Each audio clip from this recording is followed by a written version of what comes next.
दोस्तों आज हम यूनिटेक लिमिटेड कंपनी के बारे में बात कर रहे हैं क्योंकि इस कंपनी से अपडेट निकल कर आ रही है जिसमें यहाँ पर यूनिटेक कंपनी के द्वारा Q3 रिजल्ट का अनाउंसमेंट किया गया है और साथ में ही इस कंपनी में जो हमें गिरावट देखने को मिल रही कुछ दिनों से इसके भी कारण जानेंगे।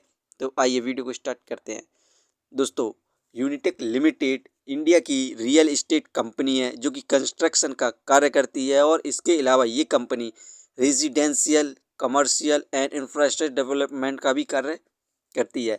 दोस्तों यूनिटेक लिमिटेड कंपनी का शेयर प्राइस अभी ₹5.44 चल रहा है। आज के दिन इस कंपनी में हमें अभी तक 1.68% के रिटर्न्स देखने को मिल रहे हैं।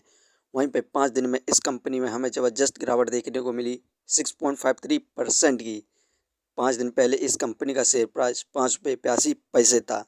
दोस्तों ये गिरावट यहाँ पर सेंसेक्स के वजह से हुई। यहाँ पर एक हफ्ते से लगातार सेंसेक्स में गिरावट देखने को मिल रही है। आज के दिन अभी तक इस सेंसेक्स में हमें 33 पॉइंट की गिरावट देखने को मिल रही है। दोस्तों एक हफ्ते से जो हमें सेंसेक्स में गिरावट देखने को मिल रही है उसकी वजह को देखें तो यहाँ पर यूएस और भारत के बीच में बहुत सी डील होनी थी। अभी उन दोनों के बीच में उन डील के ऊपर कोई भी बात नहीं हो रही है और साथ में यहाँ पर यूएस ने भारत को रसिया से क्रूड ऑयल खरीदने से मना किया था। उसके बाद भी भारत यहाँ पर रसिया से क्रूड ऑयल खरीद रहा है, जिसके बाद यूएस ने यहाँ पर भारत को धमकी दी है कि वो इंडिया के गुड्स पर यहाँ पर 500% का टैरिफ लगाएगा और जिसकी यहाँ पर कल के दिन पता पड़ेगा वो टैरिफ लगाएगा या नहीं, बुधवार को।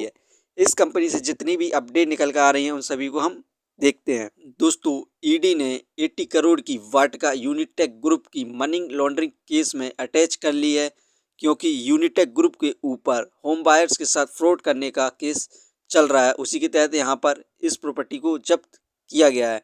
यहाँ पर Q3 रिजल्ट से पहले हम इस कंपनी का Q2 रिजल्ट को देखते हैं। यहाँ पर Q2 रिजल्ट आया था, उसमें इस कंपनी के द्वारा यहाँ पर नेट लॉस देखने को मिला था 738.7 करोड़ का, जबकि पिछले साल इस कंपनी को नेट लॉस 766.8 करोड़ हुआ था।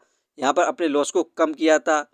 टोटल इनकम 151 करोड़ रही थी, जबकि पिछले साल इस कंपनी की टोटल इनकम 79.9 करोड़ थी। यहाँ पर टोटल इनकम में भी हमें इंक्रीमेंट देखने को मिला था, शानदार परफॉर्मेंस देखने को मिला, लेकिन कंपनी को लॉस हुआ था। अब जो नेक्स्ट मंथ में इस कंपनी का क्वाड्रेंट का रिजल्ट आने वाला है उसमें इस कंपनी को यदि प्रॉफिट गेन करती है तो इस कंपनी के द्वारा हमें मल्टी बैगर रिटर्न्स मिलने की संभावना है। यदि कंपनी को लॉस होता है तो इस कंपनी में हमें गिरावट देखने को मिल सकती है। इस कंपनी को हम फाइनेंशियली देखें क्वार्टरली बेसिस पर सितंबर 2024 में 767 करोड़ का लॉस हुआ था। दिसंबर 2024 में 717 करोड़ का लॉस हुआ। मार्च में 489 करोड़ का लॉस हुआ। जून में 769, सितंबर में 739 करोड़ का लॉस हुआ। इस कंपनी को एवरी क्वार्टर लॉस होता जा रहा है। यही कारण है कि इस कंपनी में हमें गिरावट देखने को मिल रही है और इस कंपनी के द्वारा हमें मल्टीबैगर रिटर्न्स देखने को नहीं मिल रहे हैं।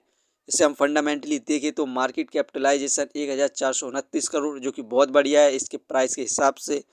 डेप्थ ऑफ इक्विटी 0.93, इस कंपनी में बहुत ज़्यादा कर्ज है।